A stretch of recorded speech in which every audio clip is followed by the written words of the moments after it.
दोस्तों, माताओं, बहनों और भक्तों, शारदीय नवरात्र का चौथा दिन है। ये आप लोग सभी जानते हैं। माँ दुर्गा के चौथे स्वरूप का नाम कुष्मांडा है। अपनी मंद हल्की हंसी द्वारा अंड अर्थात ब्रह्मांड को उत्पन्न करने के कारण इन्हें कुष्मांडा देवी के नाम से अभिहित किया गया है। अतः यही सृष्टि की आदि स्वरूपा आदि शक्ति है। इनके पूर्व ब्रह्मांड का अस्तित्व था ही नहीं। माँ कुष्मांडा की उपासना से भक्तों के समस्त रोग शोक विनिष्ट हो जाते हैं। इनकी भक्ति से आयु यश बल और आरोग्य की वृद्धि होती है। मित्रों, दोस्तों, माताओं, बहनों, आप लोगों का समस्त परिवार को और आपको भी यश बल और यारों की वृद्धि करे माता, हम माता से विनती करते हैं। तो हेलो दोस्तों, मैं अपने गुरुदेव बागेश्वर बाबा के चरणों में दंडवत प्रणाम करता हूं। आप सभी को नमस्कार प्रणाम जोहार करता हूं। मित्रों, आज की वीडियो इस माता की नवरात्रि के शुभ अवसर पर बागेश्वर धाम सरकार अपने भक्तों की प्रश्नों का उत्तर देते नजर आते हैं। दोस्तों, प्रश्न में एक जो है भक्त महिला है, बहन जी है, जो ये कहती है कि आपकी सिक्योरिटी गार्ड ने हमें रोका और हमें जो है अशिष्ट व्यवहार किया, अच्छा व्यवहार नहीं किया।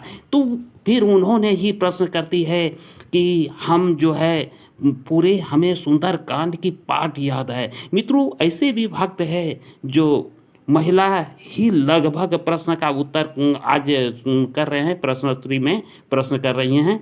तो एक महिला ऐसे भी है जो ये कह रही है कि मेरी सास को कैंसर है, आप आशीर्वाद दे दो। बाबा बड़े ही मजा के अंदाज में सभी की प्रश्नों का उत्तर देते हैं। मित्रों, आपको आज इस माह के नवरात्र के शुभ अवसर पर ये वीडियो पसंद आएगी, क्योंकि बाबा आपने जो है चिर परिचित अंदाज में हंसते हुए सभी भक्तों का जो है जवाब देते हैं, और जवाब देने की कला और जवाब देने की यदा जो है आप लोगों को पसंद आएगी। बहुत सारी ऐसे भी भक्त हैं जो ये कहती है कि बाबा मैं तो सिर्फ आपका लाइव दर्शन के लिए आई हूँ। तो बाबा ने बड़ी ही मज़े ढंग से उनको कहते हैं कि लो मेरा दर्शन कर लो। तो इस तरह की आज की वीडियो जो है बहुत इन्फॉर्मेटिव, बहुत अच्छी है मित्रों, और हमें उम्मीद है कि आज की वीडियो आपको पसंद आएगी। इसीलिए हम आपसे निवेदन करते हैं कि वीडियो को आप लाइक कर दीजिए, क्योंकि लाइक करना भूल जाते हैं। और वीडियो को लाइक करके आप चैनल को सब्सक्राइब कर दीजिए और उषा घनश्याम ब्लॉग चैनल का सदस्य बनिए। मित्रों, हम देरी ना करते हुए बहुत जल्द ही आपको वीडियो क्लिप की तरफ लिए चलेंगे, जहां बाबा ने अद्भुत नज़ारा पेश करते हुए अपने भक्तों के प्रश्नों का उत्तर दे रहे हैं। तो आपको अगर अच्छा लगे तो आज ज़रूर एक प्यारा सा कमेंट भी आप लोग करेंगे, और कमेंट आपका अच्छा हो, सुंदर हो, तो उसका जवाब भी मैं ज़रूर बताऊंगा अगला वीडियो में। इसीलिए इंतज़ार करूंगा आपका कमेंट का। और चलिए लिए चलता हूं सीधे वीडियो। ये दे दीजिए आगे। बेटा तुम माइक लेकर के बच्चे उस तरफ आ जाओ, इस वाली रो में आ जाओ। ये जो सिंदूरी कलर का कपड़ा पहने यहाँ बहन जी खड़ी है, इनको माइक दे जी। बोलो जी। हाँ बोलो। अरे बोलो। दे दो दे दो दे दो दे दो जी बहन जी। जय गुरु जी। जय जय। मेरा नाम अनिका है, मैं सिरसा से हूँ, और मुझे पूछना था सपने में धार्मिक चीजों का दिखना किस चीज का संकेत है? का मतलब है आपकी लगन उनसे ज्यादा है।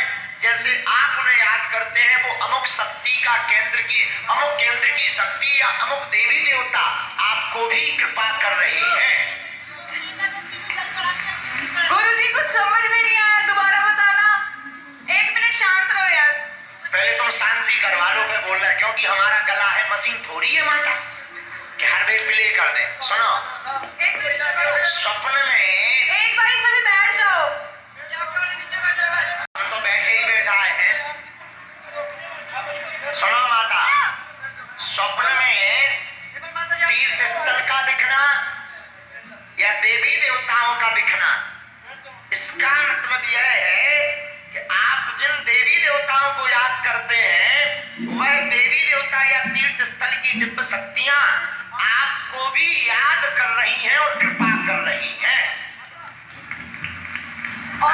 क्वेश्चन था, एकादशी को तुलसी पर जल चढ़ा सकते हैं या नहीं चढ़ा सकते? हाँ चढ़ा सकते हैं, कोई दिक्कत नहीं। ठीक है, जय गुरु जी। जय माता दी। दे दो इन्हें।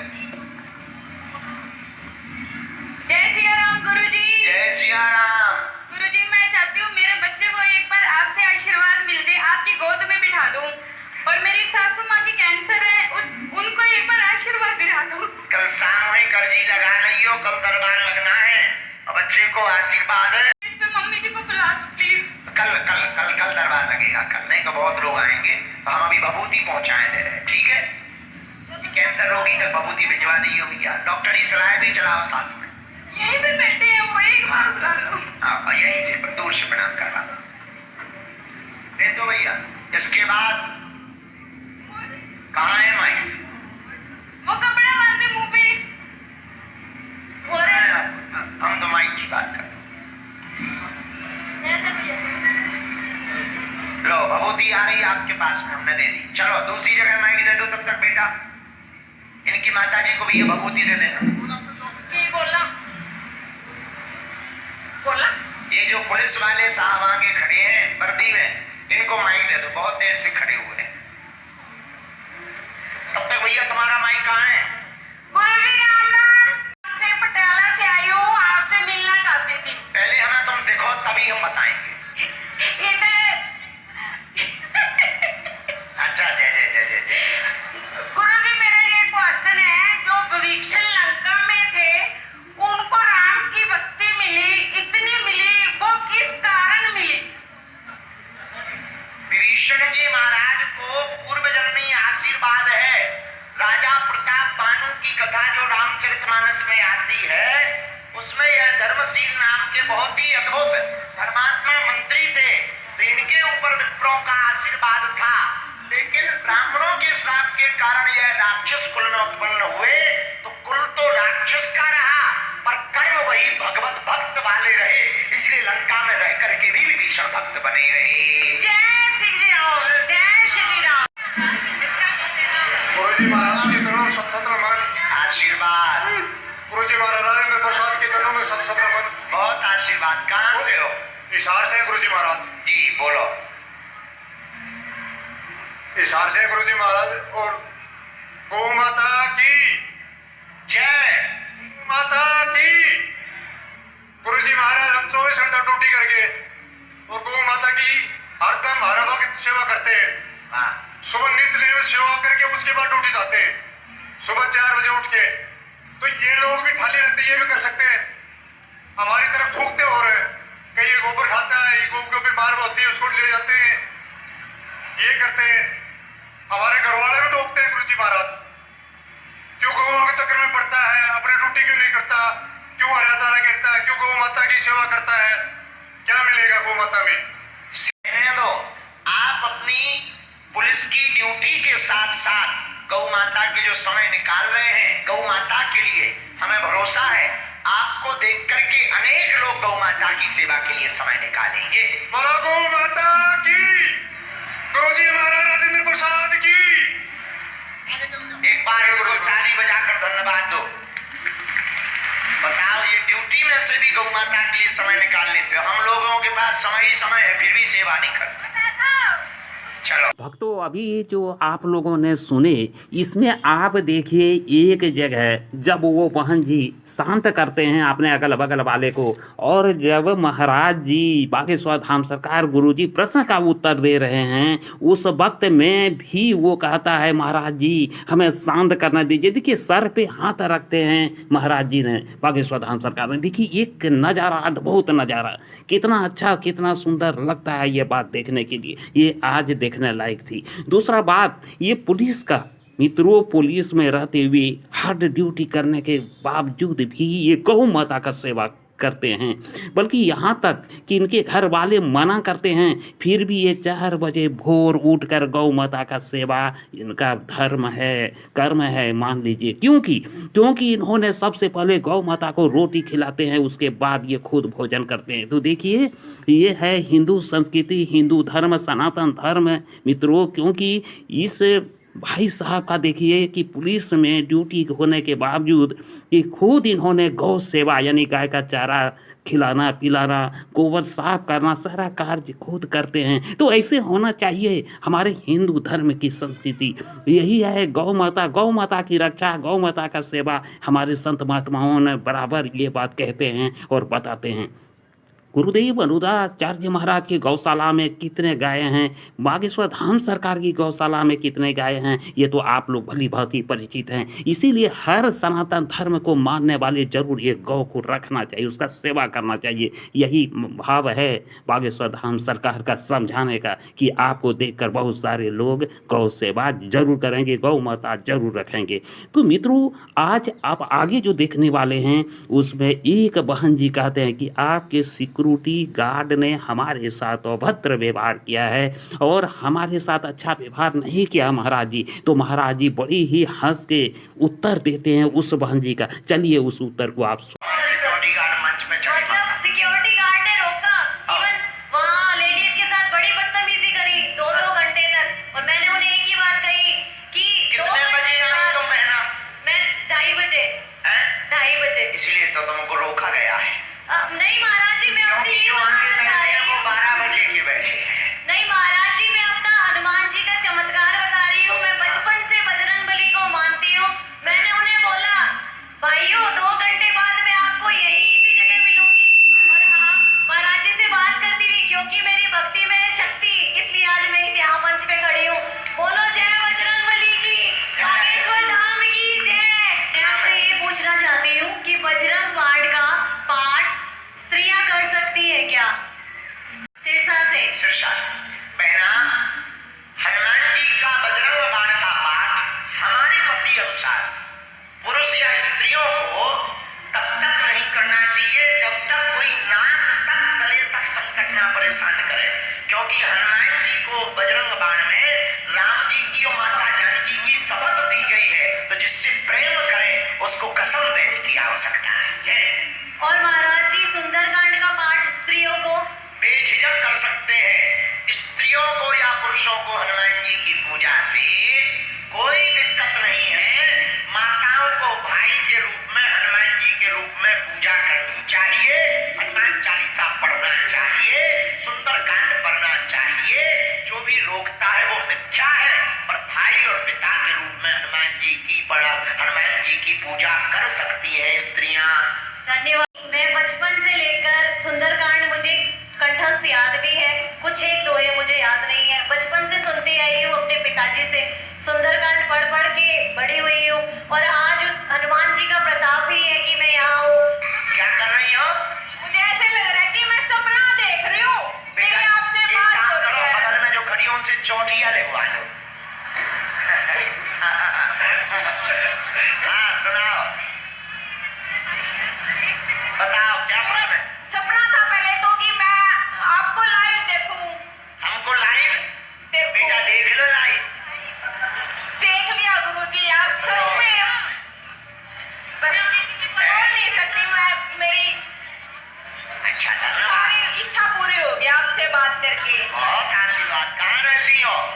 मैं चीन से आई हूँ स्पेशल आपकी कथा सुनने। ओ ठीक है। आपकी कथा सुनिए, मेरे मन की बहुत इच्छा थी कि मैं आपसे कभी बात करूं या फिर कभी आपकी कथा सुनने का मुझे मौका मिले।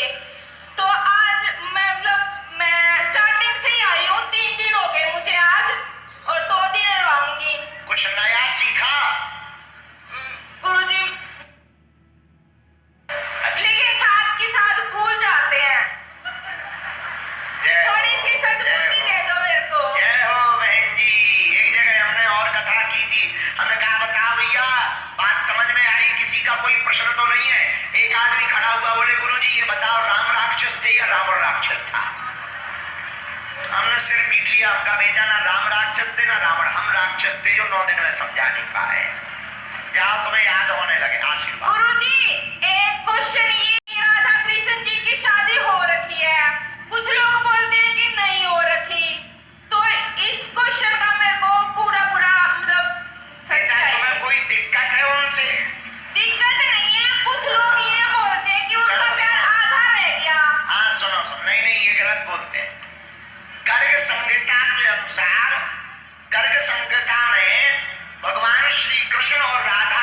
विवाह का उल्लेख आया है।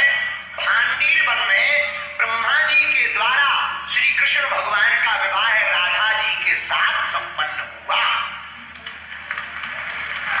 एक दूसरी बात, विवाह दो लोगों में होता है। अब आजकल तो पुरुष पुरुष भी करने लगे, पर विवाह दो लोगों में होता है। पर सत्य ये है, तत्वतः कृष्ण और राधा अलग नहीं, दोनों एक हैं।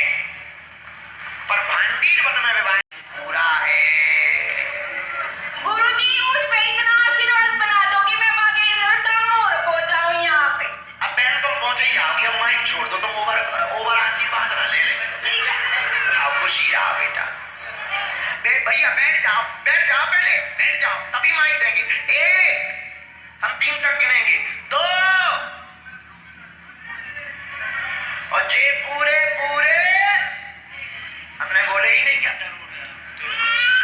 दोस्तों, भक्तों, माता और बहनों, अभी आप लोग गुरुदेव की अदाएं पर जरूर खुश हुए होंगे। देखिए कि इस बहन जी एक तरफ बोलती है कि आपका जो कथा मैं सुनती हूँ वो पूरी तरह भूल जाती हूँ, बल्कि आप हमें यादाश्त दीजिए। तो उसी का उदाहरण गुरुदेव बड़ी अच्छी ढंग से देते हैं कि हमने जब पूछा कि किसी को कोई शक समझे कि नहीं, तो एक आदमी खड़ा होकर कहते हैं कि राम राक्षस थे कि रावण राक्षस थे। तो गुरुदेव भगवान खुद कहते हैं कि दोनों में कोई राक्षस नहीं थे, राक्षस मैं था जो ये कथा सुना रहा हूँ। तो देखिए मित्रों, ऐसे बहुत सारे प्रसंग आज आपको सुनने के लिए मिली होगी जो कि आपका दिल को छू गया होगा।